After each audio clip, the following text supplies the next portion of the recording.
Okay. Okay. What did Puerto Rico mean to her beyond politics on a personal level?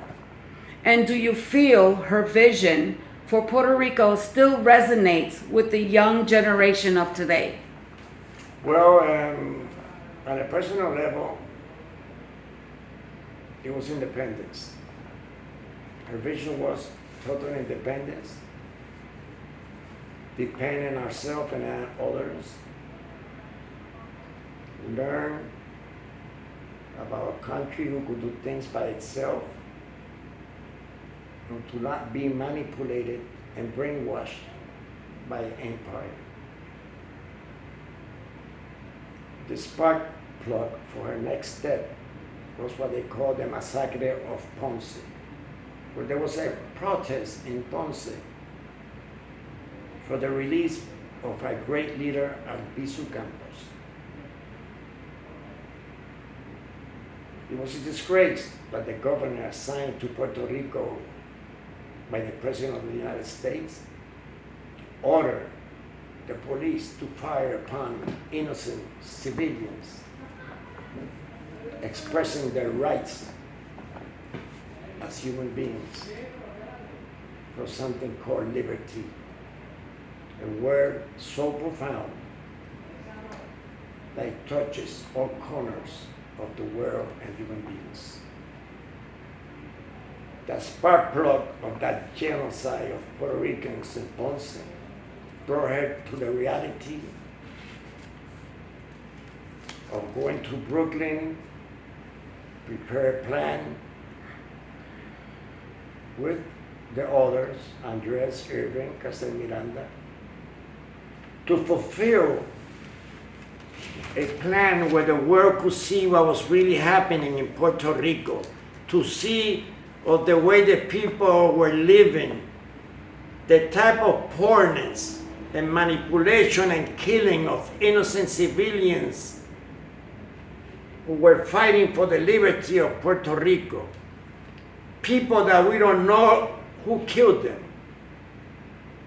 In my family, many had died, and we still don't know who killed them for many years. Example, Cerro Maravilla.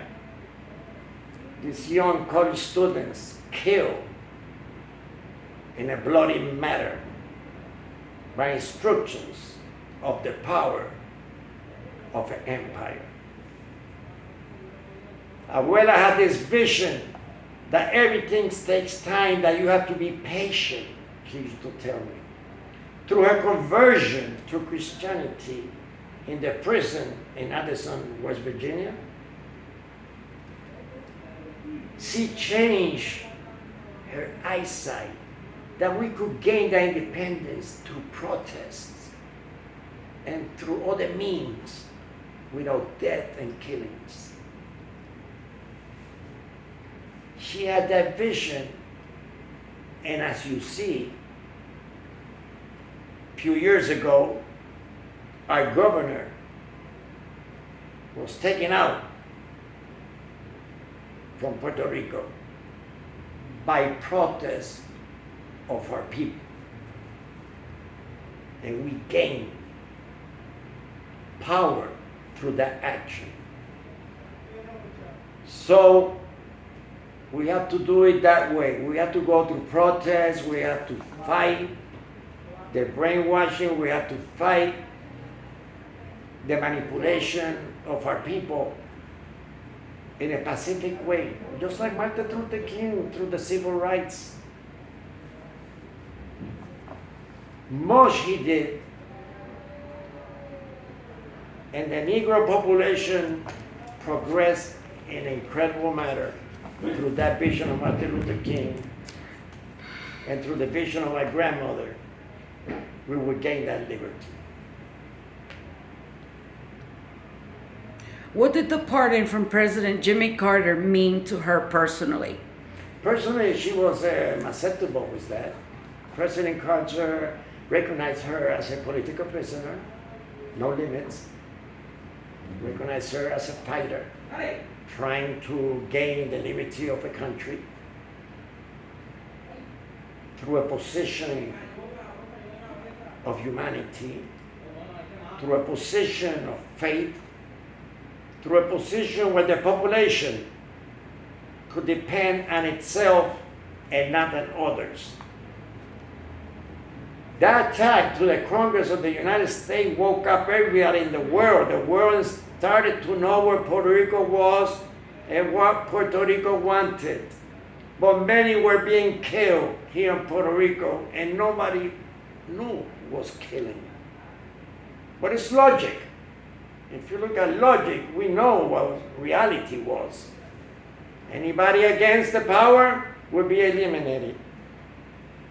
And many sacrificed their life, just like my grandmother and many more, to give an example for the young people of our society here in Puerto Rico and in the world to see the truth. And the truth is being seen at this moment through evolution and adaptation, and you could see it in the last elections, how the population of Puerto Rico grew in relation with liberty. That's a fact. So her vision was, be patient, that it will come.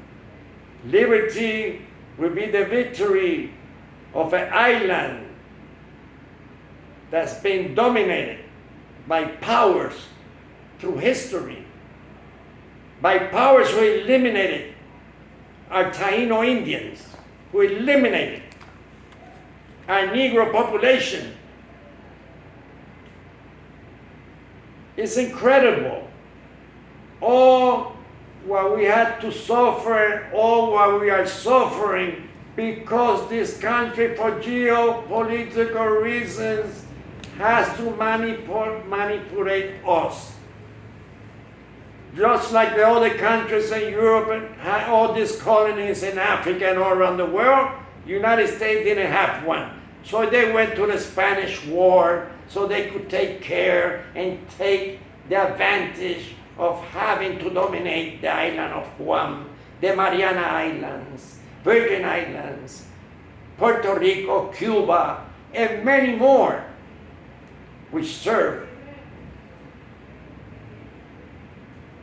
the United States for the domination of the world. This has to stop. All human beings need to be free. And when I say free, I'm talking about all society, LGBT, everything. Freedom is the main thing. You depend by yourself and don't be afraid. Do not be afraid, because they're going to give you more coupons to be afraid.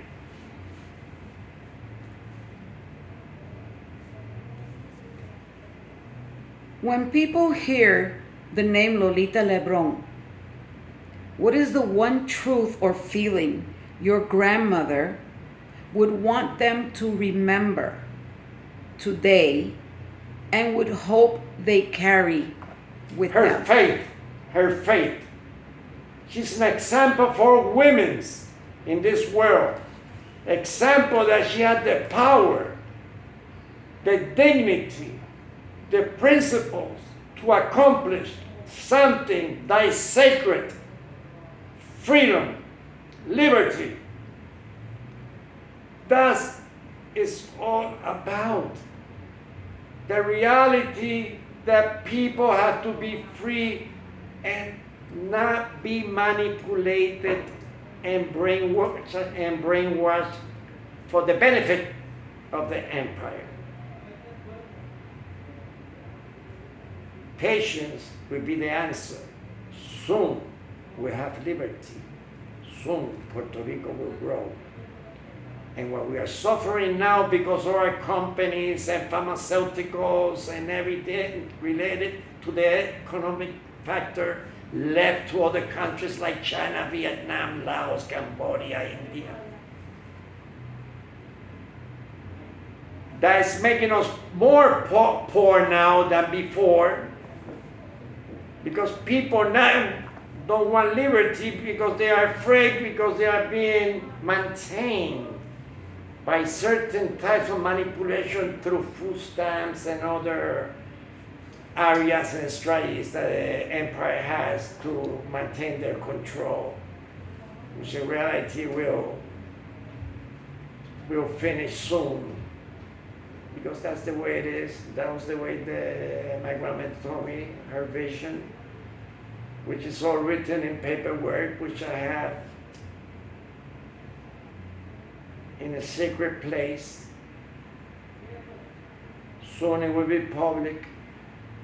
Soon you will see the words of my grandmother. And all these books and things that have been written in the past will be gone because of all their lives, because everything has been written by her. And soon everybody will see the true nature of my grandmother and her accomplishments. Well, I want to thank you for giving me this opportunity to interview you for my class. And thank you for giving me the opportunity to getting to know Lolita. For me, it was an honor to get to know her. And I thought she was a fabulous, fabulous woman. And I wish I was born in her days, because I would have fought along with her. Because I think her values and her principles should be put into the knowledge of every woman, you know, and I'm proud to be today an activist as she is, as she was. Women need to, and the young women of today need to learn to fight for their country and to learn that freedom from their oppressor is very important. They do not need to be held down by anyone, not a country, and not another human being.